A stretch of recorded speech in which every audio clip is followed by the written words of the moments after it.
Alright, BobalosRex here, and I haven't really done very many videos like this. I just started doing these shorter videos, just getting my thoughts out. And some news broke today, and I even have a script that I wrote up because of how, serious I took this. And I got the chronicles here, because this is going to be about WoW. So, I'm just looking just to get my head back in place because it's been a little bit since I wrote this. So, there's been a leak. There's been a big leak.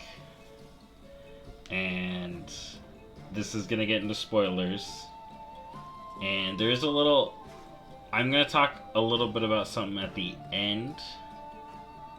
Just how I feel about leaks in general. Because I'm definitely all up in on spoilers. But I'm one of the people that like to get into that stuff. Not everyone does. And if you don't want spoilers, now's definitely the time to leave. I ain't gonna have any, spoiler image up on the thumbnail. Just, if you don't want spoilers, don't watch this. But if you want to see the spoilers, and you want to hear my thoughts on it, here it is. So, the jailer... his image has been leaked, and people have been really speculating on him, and I want to get on that, because that is awesome. So, I'm going to put up the picture here. First, it's going to be of the Arbiter, who we've seen. The first one up here I'm going to pull up is the Arbiter, which we've seen the concept art. That's been out for a little bit. So, here, I'm going to do this. Alright. So this is the Arbiter. Alright, this is the picture we've seen for a bit. Okay, I'm going to talk about this in a second. So, this is the spoiler picture. So if you don't want it, you should be gone. Boom. Now, let's look at him. The jailer. Mob boss. Alright. It does match up with how he looked.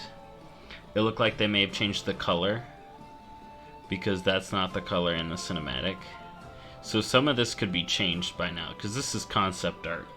Concept art is usually close, but there could be changes. Like, the coloring is different, I think, for him. But, so this is the jailer. This is what he looks like. Alright? So this is what was leaked by a well-known YouTuber in the WoW lore community, which, let's be real, I want to be a part of that because I'm really into WoW lore. So I'm going to be talking about what I think is going on with this.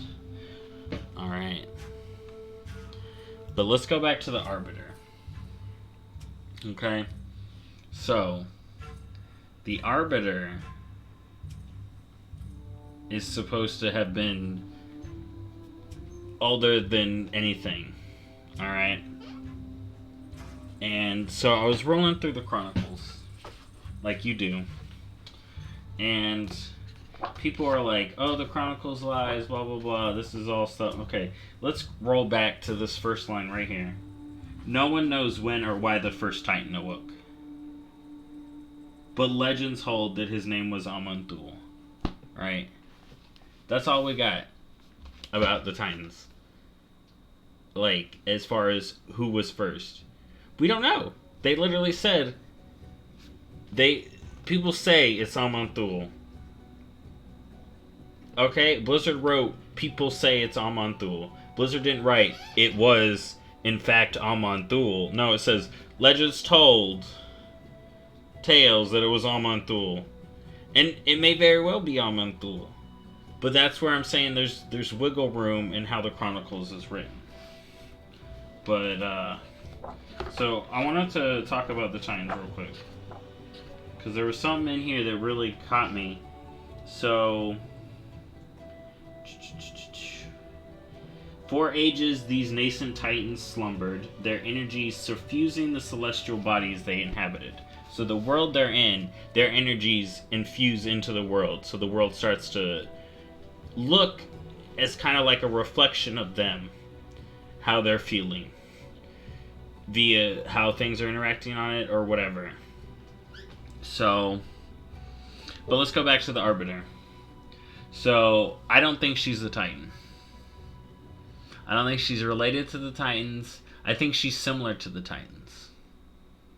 Because I'm thinking about this, right? So I went back even further. You know, let's go back to the beginning here. You know.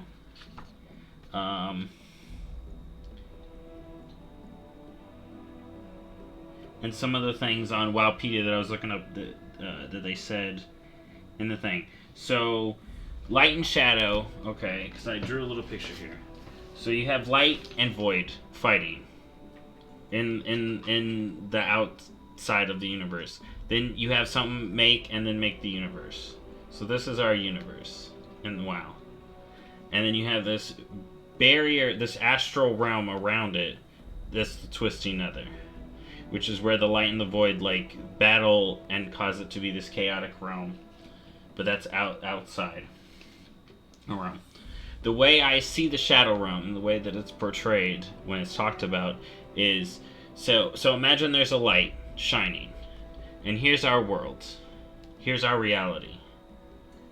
On the opposite side, there's a shadow. That shadow cast is the Shadowlands, the shadow realm of WoW. That's how I'm seeing this. You know, you have this.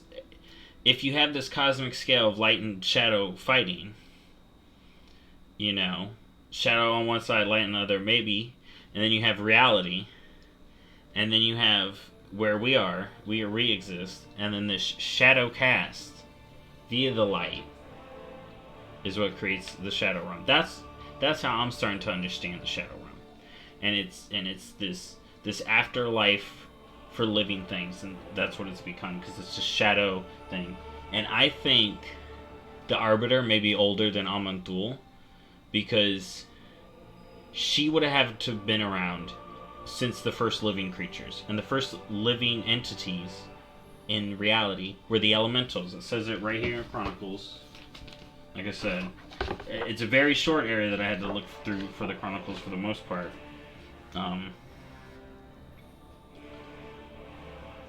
For long epochs, the ever-expanding universe, the Great Dark Beyond, broiled in the maelstrom of fire and magic. Okay? The most unstable energies coalesced into an astral dimension known as this twisting nether. Okay, we're there. Blah, blah, blah. The cataclysmic birth of the cosmos also flung shards of light throughout the reality. There's light. Light flings shards across reality, what I was saying. These shards suffuse the matter of myriad worlds with sparks of life, giving rise to creatures of wondrous and terrible diversity. So light shone across reality, created that shadow. Life was created, the shadow was created. And that's the Shadowlands. And I think in that moment, this Arbiter was created. She may have been, oh my god, maybe there is a connection between her and the Naru. Maybe she's one of those first shards, and you see this like little stone here? Because she is the first thing in the shadow, I think. That's how what I'm speculating.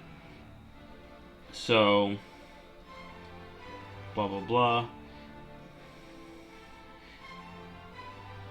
The most common forms of life to appear were the elemental spirits. So, oh, it didn't say they came first. Oh, okay. So, elementals first. So, she was created when this light was cast in the shadow.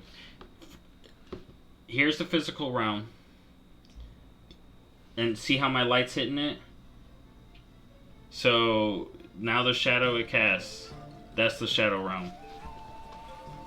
That's the Shadowlands, as far as I see. And it mirrors where we live, you know? Azeroth has its shadow in the Shadowlands. And it sends its... Life was created in this light, so death was created in its shadow.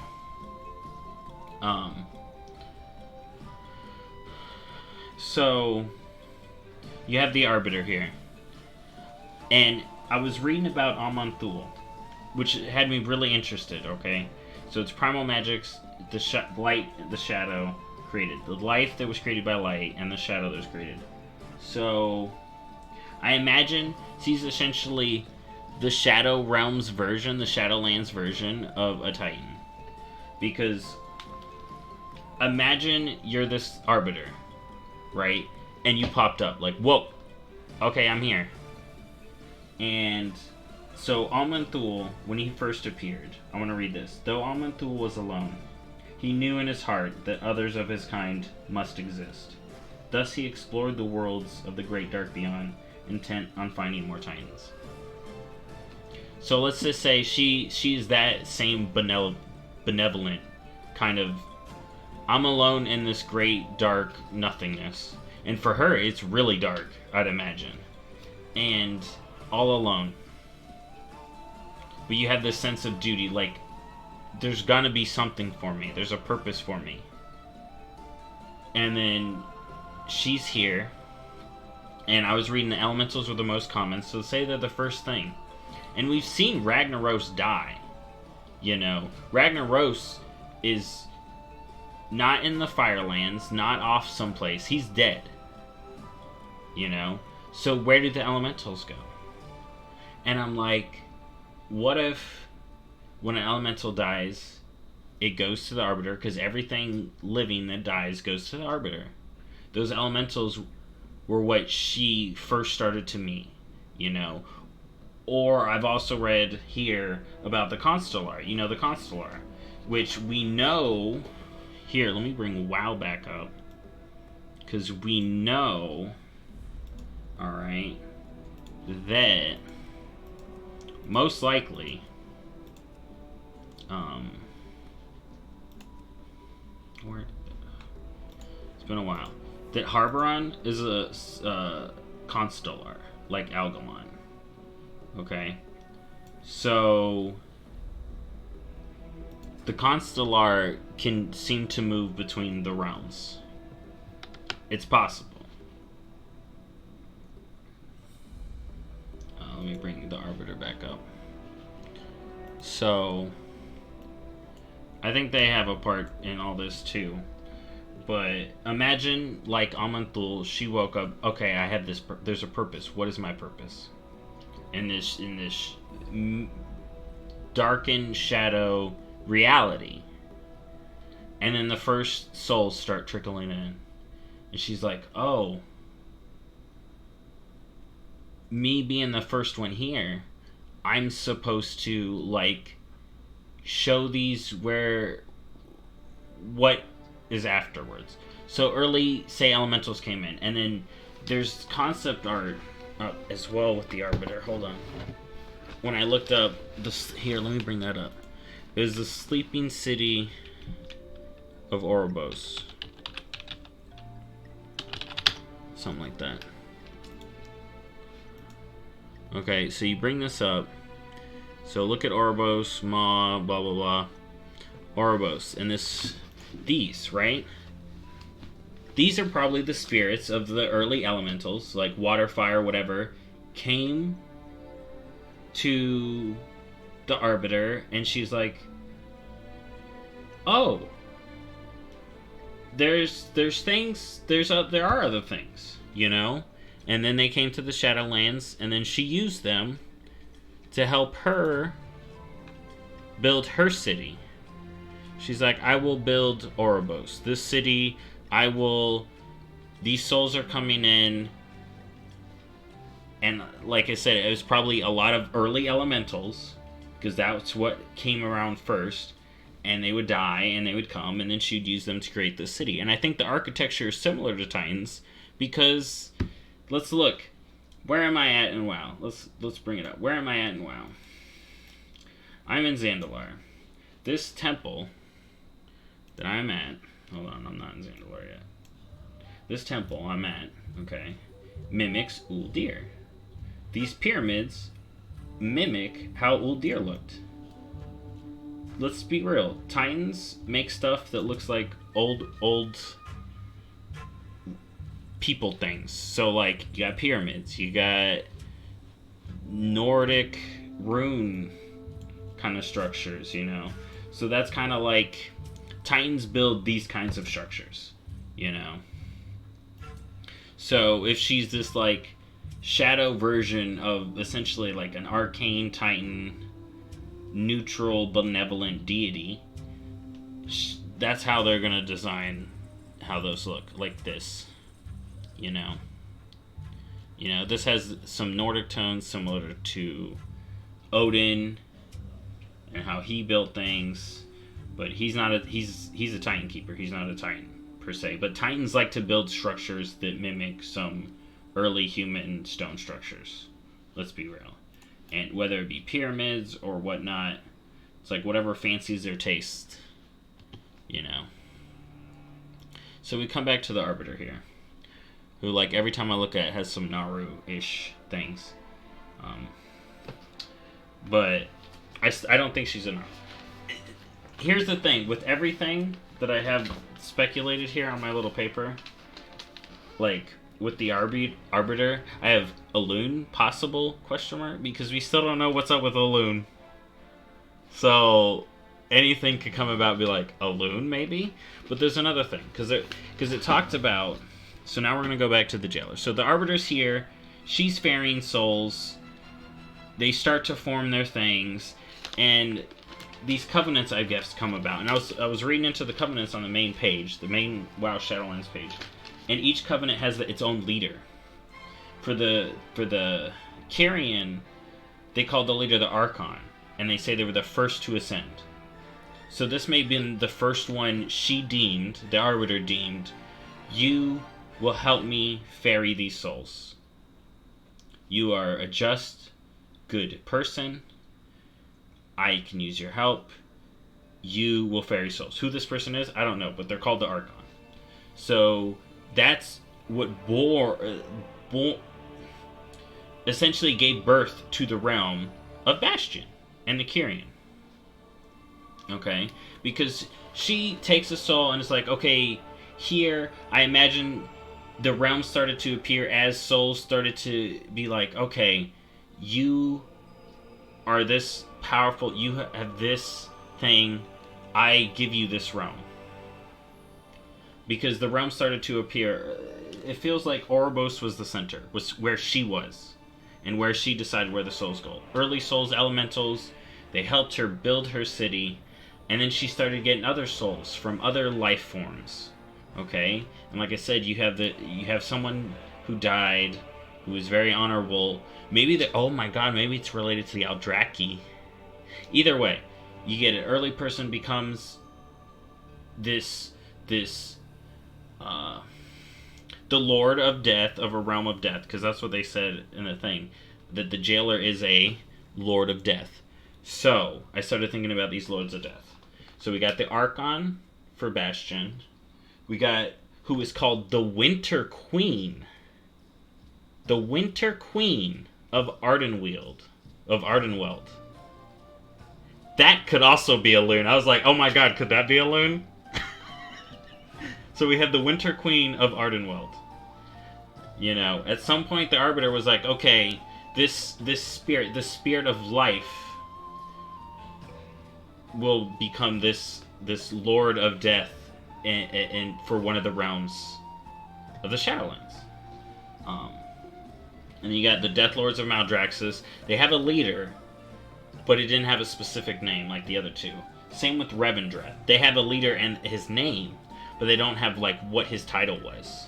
But I'd imagine there's a title, and may have in those two, Revendreth and Maldraxxus, since they're about power and people fighting, I can see how their leaders change. But as for the other two realms, they probably were based around this individual, a realm formed around them, their spirit, and then helped create the realm and morph it into what it's become. But I imagine there were worlds, like I said, the shadow cast by the universe created the shadow version, and the Arbiter was the first. Light. Yeah, or the shadow of a piece of light. So, that's what I think. from what I've been reading. And I was thinking, I was like, oh man, I wonder, maybe we will find out that the Titans knew, and the Arbiter, through the Constellar, I think, may have known about Aman'Thul, possibly, maybe later on, I don't know. That's a little fuzzy. But what really got me thinking, so I'm like, okay, so you got these realms, you got these Lords of Death, the Jailer is a Lord of Death, and I was thinking, I was like, he really looks like a Titan. Like, he really looks like Aman'Thul, right? You know, and Norganon and the others, like, he really looks like that. Some people are saying, but and then they're like, Argus is a Death Titan. And I was like, I don't know if each Titan matches up with each thing, because you think, like, what is Aman'Thul? He doesn't match up to, like, if anything, he's like arcane, you know, but Norganon's arcane, so you don't have like a perfect match, because people are like, Argus is death, blah blah blah, ANR is life, but that only fits for those two. You can be like, Argus is death, ANR is life, and it's like, well then who was light? Who was shadow? Who was this and that? So it can get a little weird when you're just like trying to match up Titans to an element. So I was like, say this is a soul. Okay, so like, the Archon, the Arbiter was like, you go here, this is Bastion, this is where you go when that person who would become the first Archon died. And their spirit came to the Shadowlands. Same with this Winter Queen. When she died in life, she was such a pivotal life being that when she came to the Arbiter was like, you have been deemed worth, your soul is so powerful, so good or something, depends on like what it is, and you get this realm. You are the Winter, you will lead this realm in the Shadowlands. You know, because you have so much anima in your being, you can create this realm, or this realm. Maybe it was all native to the Shadowlands. Maybe when the Arbiter got there, she found all this stuff. But it really feels like the Arbiter was the first thing there.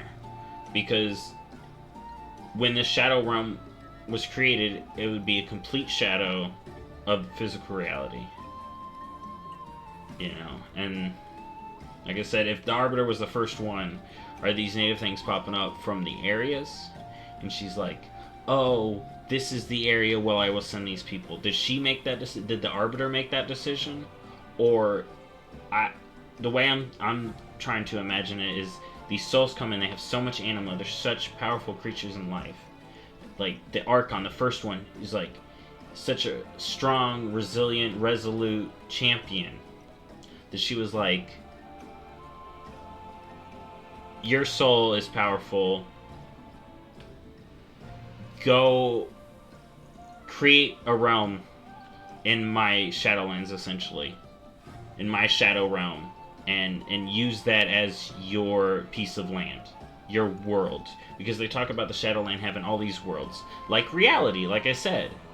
So, I'd imagine that either that world had this person in it and he went to his side of the world and then that was that, but then it's like, what one correlates with that? I don't think it's correlated by world. I think these realms are created by the spirits that embody this idea, and she sees this as such a strong idea, and a world manifests for this individual.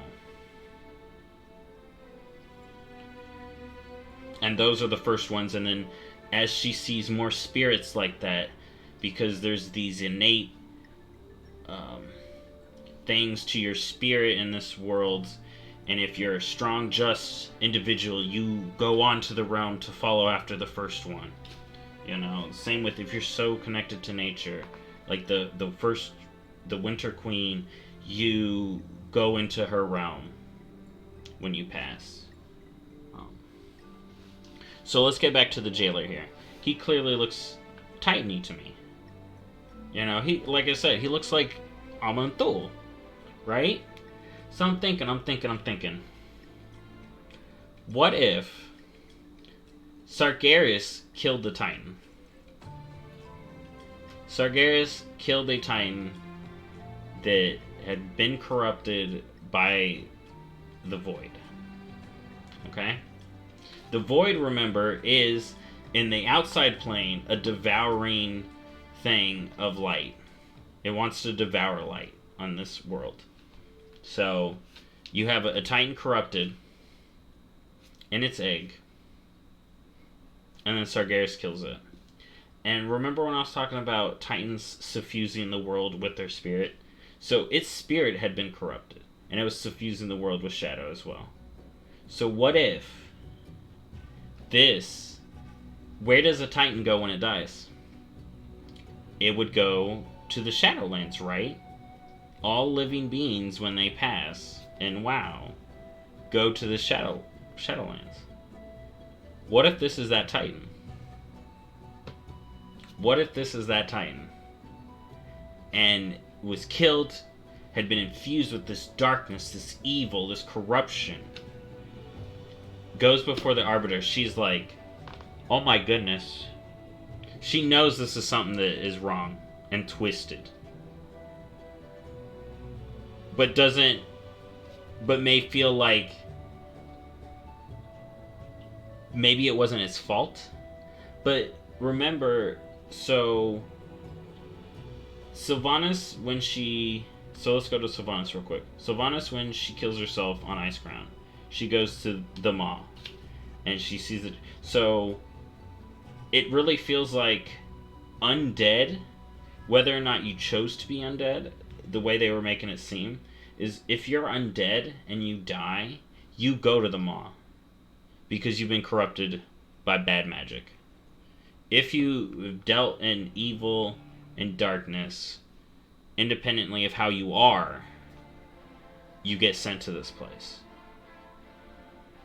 So, he is corrupted, that is stained upon him, or maybe he was just bad because the corruption got to him, and she was like, this being is evil and twisted.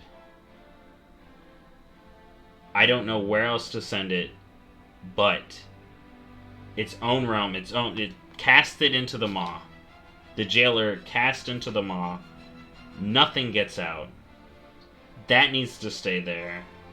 That becomes his realm. I think the jailer's that Titan that Sargeras killed. And has now become this twisted form. But that's my opinion. Alright? But that's... I've just been poring over and I'm like, I really think that that's what it is. Other people may think the same thing when they see this. But that's what it feels like to me. That could be a possibility. That this was that Titan. This Sargeras killed. Made into his own Lord of Death by the Arbiter. To essentially be imprisoned for what it is. A void, a shadow corrupted Titan. But, what do I know? I'm just speculating. So, I've been going on a little longer than I was hoping this video would go. But I'm just going to say my thoughts about the whole leak thing real quick. Because, I like reading spoilers. The second I heard about this possible coming out, I was like, okay, I want to see it. Because that's how I am. Not everyone likes that. Some people don't like speculation, or don't like spoilers, because they want to see a fresh surprise. And there's some merit to that, because the new Pokemon, there's some leaks out, and certain things I was surprised about, and it did make it a little bit more entertaining for me, but I like spoilers. I like reading spoilers. It usually doesn't ruin it for me. I can still enjoy it knowing what's going to happen. But not everyone's like that. But I did want to say this, because I was talking to my mom about this, and we got to the point where it's like, I think leaking information that you were provided is inherently dishonest. But it's not inherently bad, because, you have leaks that come out in governments and stuff like that. They lead to good effects. It can change how people think about something. because of this information getting out. And if it's important information that people need to know because it's affecting their lives, then maybe it should be leaked, you know? But I was just talking with my mom, and we got to the point where it's like, the act is inherently dishonest, but it's not inherently good or bad. Okay? But it is, you're taking someone's trust in you to keep information. Because, like, every day when I'm on the phone taking orders, I get information. And I'm trusted to essentially forget it. I'm not going to think about this. I'm getting this information, using it to do my job, and then forget it. Don't use it. But again, it could be used for good or bad purposes. In video games, leaks of stuff, that's inherently neutral. It's whatever. I mean, like I said, the act is inherently dishonest, and that's the thing.